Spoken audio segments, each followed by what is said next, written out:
What a wonderful world. Assalamualaikum warahmatullahi wabarakatuh. Halo teman-teman, kami dari kelompok 5 akan mempresentasikan hasil diskusi dari kelompok kami dengan materi bangun ruang sisi lengkung.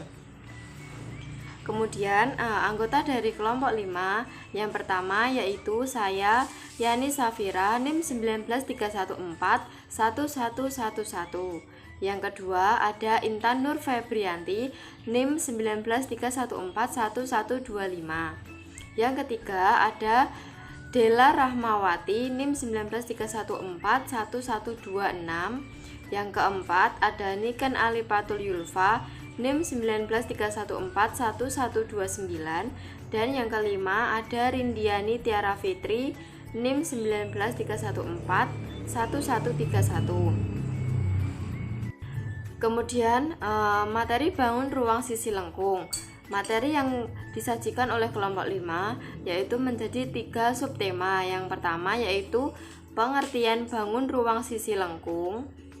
Yang kedua yaitu unsur-unsur bangun ruang sisi lengkung.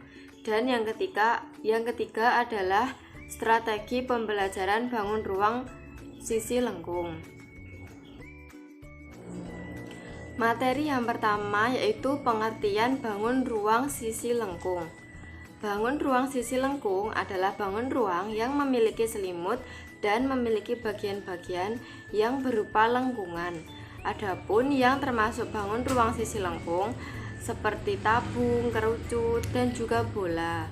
Materi yang kedua yaitu unsur-unsur bangun ruang sisi lengkung. Unsur-unsur bangun sisi lengkung dibedakan menjadi 3, yaitu ada tabung, kerucut, dan juga bola. Materi yang pertama yaitu materi tabung. Tabung merupakan bangun ruang sisi lengkung yang alas dan tutupnya berupa lingkaran dan dibatasi oleh 2 sisi sejajar dan kongruen serta sebuah sisi lengkung. Ciri utama dari tabung yaitu yang pertama sisi atas dan alas berbentuk lingkaran. Yang kedua, tabung disebut juga sebagai prisma dengan alas yang berbentuk lingkaran. Kemudian tabung tidak mempunyai diagonal sisi dan juga diagonal ruang. Yang keempat, mempunyai 2 rusuk lengkung yang membatasi sisi lengkung dengan sisi alas dan sisi atas. Kemudian rumus dari luas tabung yaitu 2 kali luas lingkaran ditambah luas ABCD sama dengan 2 PR kuadrat ditambah AB kali BC. Nah, dipersingkat menjadi 2 PR dalam kurung R plus T. R sama dengan jari-jari dan T sama dengan tinggi tabung. Kemudian volume tabung, untuk mencari volume tabung yaitu luas alas kali tinggi. Luas alas yaitu diketahui PR kuadrat dan dikali tinggi. Jadi rumusnya PR kuadrat kali tinggi.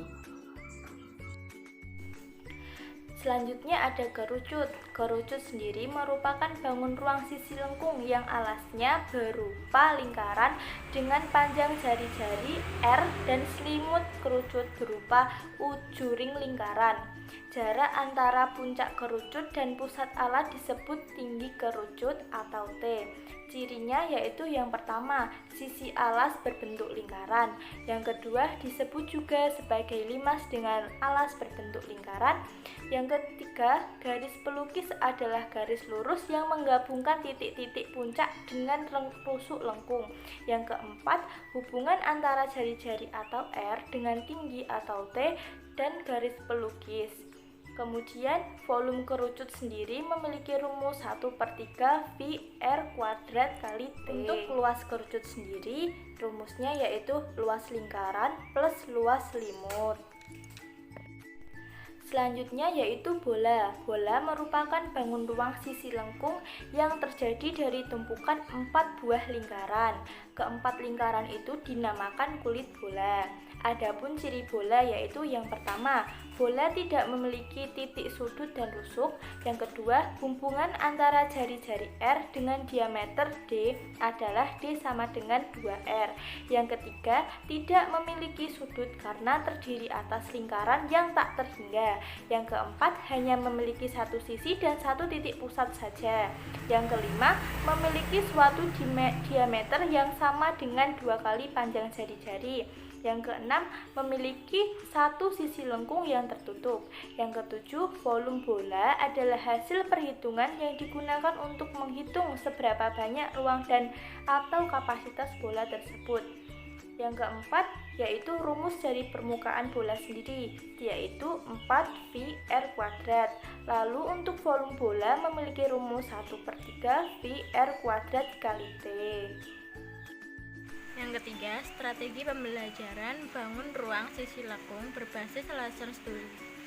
Lesson study merupakan salah satu upaya pembinaan untuk meningkatkan proses pembelajaran yang dilakukan oleh sekelompok guru secara kolaboratif dan berkesinambungan dalam merencanakan, melaksanakan, mengobservasikan dan sekaligus melaporkan hasil pembelajaran. Lesson study bukan sebuah proyek sesaat, tetapi merupakan kegiatan terus-menerus yang tiada henti dan merupakan sebuah upaya untuk mengaplikasikan prinsip-prinsip dalam manajemen mutu, yakni memperbaiki kualitas pembelajaran secara terus-menerus berdasarkan data. Lesson study merupakan kegiatan yang dapat mendorong terbentuknya sebuah komunitas belajar yang secara konsisten dan sistematis melakukan perbaikan diri baik pada tataran individual maupun manajerial. Dalam konteks ini, lesson study tampaknya dapat dijadikan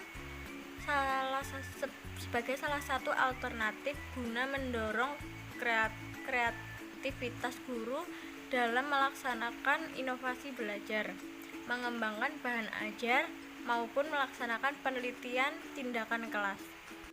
Saya akan melanjutkan presentasi. Dikemukakan oleh Bill, Chervin, dan Brian Cobb, lesson study memiliki 4 tujuan utama. Yang pertama adalah memberikan pemahaman yang lebih baik tentang bagaimana siswa belajar dan guru mengajar. Yang kedua, memberikan hasil-hasil tertentu yang dapat dimanfaatkan oleh para guru lainnya di luar peserta lesson study. Selanjutnya, meningkatkan pembelajaran secara sistematis melalui inquiry kolaboratif.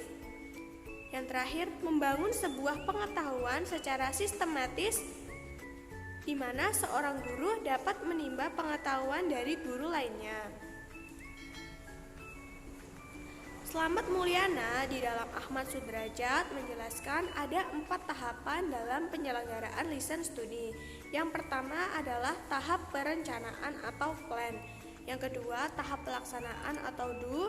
Yang ketiga, tahap refleksi atau check. Yang terakhir, tahap tindak lanjut atau action. Tahap yang pertama adalah perencanaan atau plan. Pada tahap perencanaan, para guru yang bergabung dalam lesson study berkolaborasi untuk menyusun RPP yang dirancang dengan pembelajaran yang berpusat pada siswa. Perencanaan diawali dengan kegiatan menganalisis kebutuhan dan permasalahan yang dihadapi dalam pembelajaran seperti kompetensi dasar, cara membelajarkan siswa, mensiasati kekurangan fasilitas dan sarana belajar, dan sebagainya, sehingga dapat diketahui berbagai kondisi nyata yang akan digunakan untuk kepentingan bersama. Yang kedua yaitu adalah tahap pelaksanaan atau DO.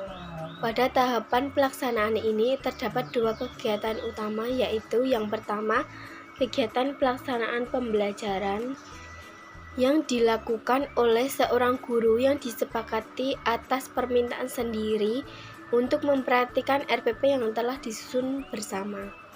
Yang kedua yaitu ada kegiatan pengamatan atau observasi yang dilakukan oleh anggota atau komunitas lesson studi yang lainnya. Selanjutnya ada tahapan refleksi atau cek. Pada tahapan ini merupakan tahapan yang sangat penting, karena pada tahapan ini perbaikan proses pembelajaran selanjutnya bergantung dari ketajaman analisis para peserta berdasarkan pengamatan yang telah dilakukan terhadap pelaksanaan pembelajaran yang telah berlangsung. Maka kegiatan ini sangat penting untuk menunjang perbaikan pembelajaran yang kedepannya. Kegiatan refleksi dilakukan dalam bentuk diskusi yang diikuti oleh seluruh peserta lesson studi yang dipandu oleh kepala sekolah atau seseorang yang telah ditunjuk. Selanjutnya yaitu ada tahapan tindak lanjut atau act. Pada tahapan ini, dari hasil refleksi dapat diperoleh sejumlah pengetahuan baru atau keputusan penting guna perbaikan dan peningkatan pada proses pembelajaran yang telah berlangsung, baik secara individual maupun manajerial. Sekian dan terima kasih. Semoga dapat bermanfaat. Wassalamualaikum warahmatullahi wabarakatuh.